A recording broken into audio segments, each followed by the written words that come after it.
What's up, guys? Today I'm going to summarize how ski width underfoot impacts how a ski performs.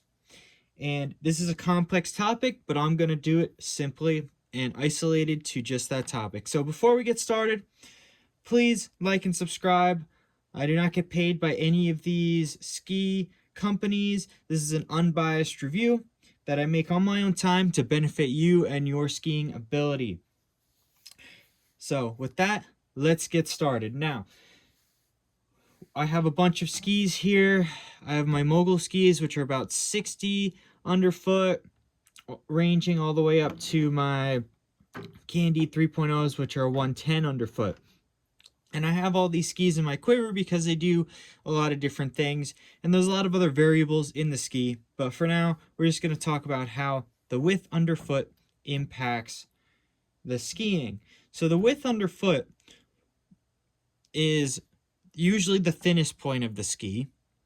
So it impacts how wide the ski is in general, but it also affects how the ski carves. And this is because under your foot is what has the most control over the angle. And a ski that is narrower underfoot will want to get on its edge a lot easier. It takes a lot less angle and a lot less knee movement to get a higher edge angle on the ski edge. And that's really good in carving or racing. You always want to have high edge angles because that allows the ski to bite the most and give you the most out of the carve. A much wider ski underfoot, this is a 110, you can see it's a lot farther. The edge is a lot farther from the boot, and it takes a lot more angle to get this edge to dig in. So a ski that's naturally wider underfoot is going to be a lot less of a carving ski. It's not going to carve nearly as well just because it's a lot harder to get it up at those high edge angles. And your foot is a lot further from the edge. You're balancing on an edge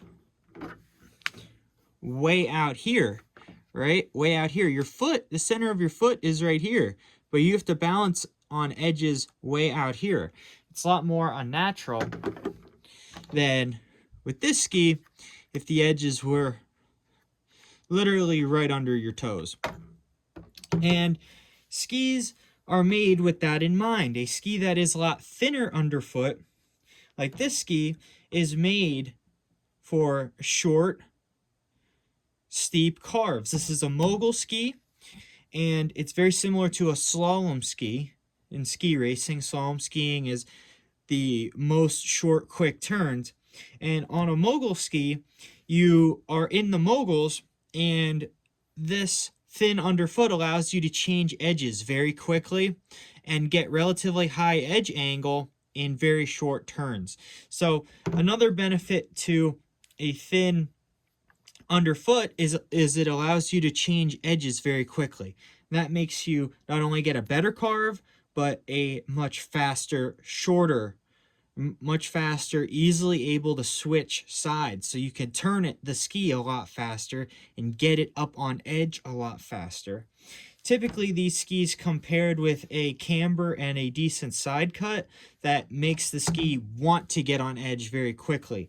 A ski like this will have a shorter turn radius, typically because they're shorter skis, but also because they have a lower ski turning radius and a big sidewall cut or a big side cut, so they want to carve right away. They do not want to go straight. So thin skis typically, not always, but typically want to turn. They don't want to go straight as much. They want to be turning, they want to be on edge, and they want to be railing.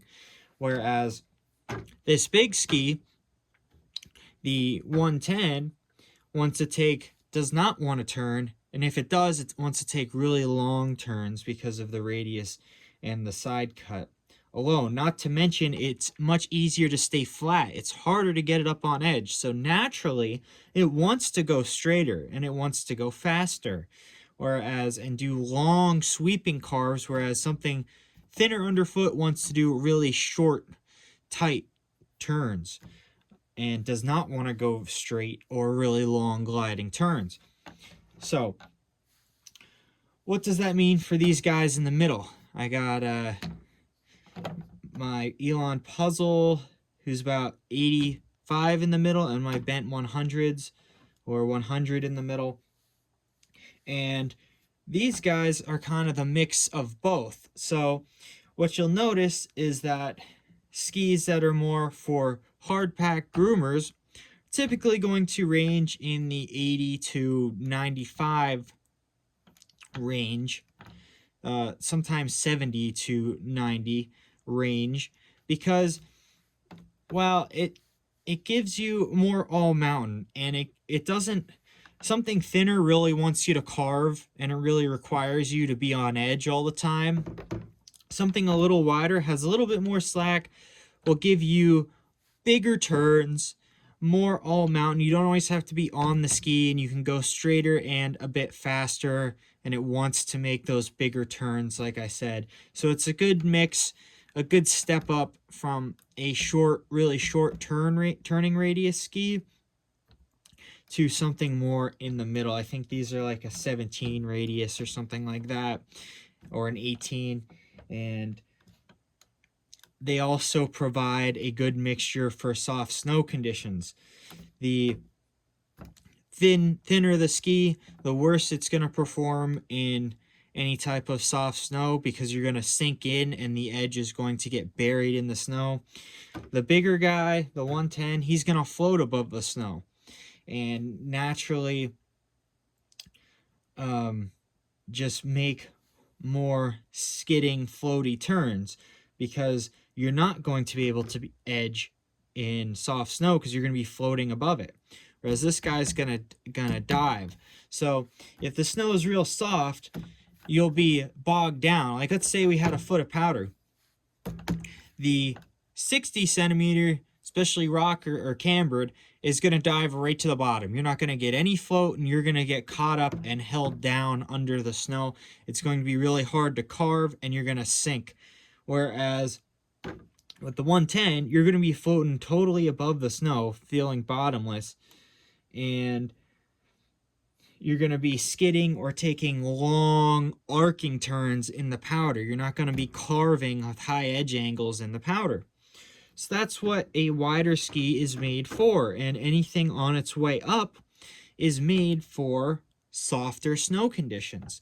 The Bent 100 is a prime example of something that still carves okay, can ski groomers well, but also can float in relatively deep powder well. So that's the trade-off between a thin ski and a wider ski. There's a lot of other factors like ski length, ski rocker versus camber, the amount of it, the stiffness, the type of skier you are, that all add up. But in isolation, we're trying to talk about the widths so you can understand that. So you would use something like this 80 underfoot, would be your typical daily driver, more of like an all-mountain, East Coast all-mountain skiing stuff, where you might come into some soft snow, but you're mostly going to be skiing groomers, and you're going to be, cruising and not trying to constantly carve and do really short radius turns. The lower than about 80 underfoot, and you're probably going to be mostly pushing hard carves, short, quick. The ski's going to kind of demand that you're taking more aggressive high angle turns.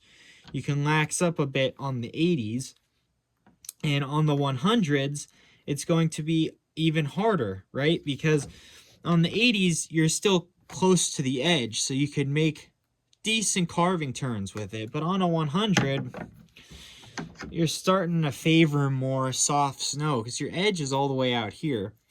Not to say you can't edge well on a 100, but you don't see any ski racers on a 100 ski for a reason, because these are made mostly for softer snow conditions. So the way I like to look at it is these would be my icy firm groomer conditions if things are icier, firmer, not too soft. And these guys are going to be when snow is soft, fresh powder. You're starting to sink in and want some float. So that's pretty much ski width in a nutshell. And check out my Ski Nerds playlist down below, and I'll talk all about how ski width and other parts of the ski all interact and help you define what ski might be best for you. So if you like this content, please subscribe, drop any comments down below, and thanks for watching. I'll catch you guys out on the mountain.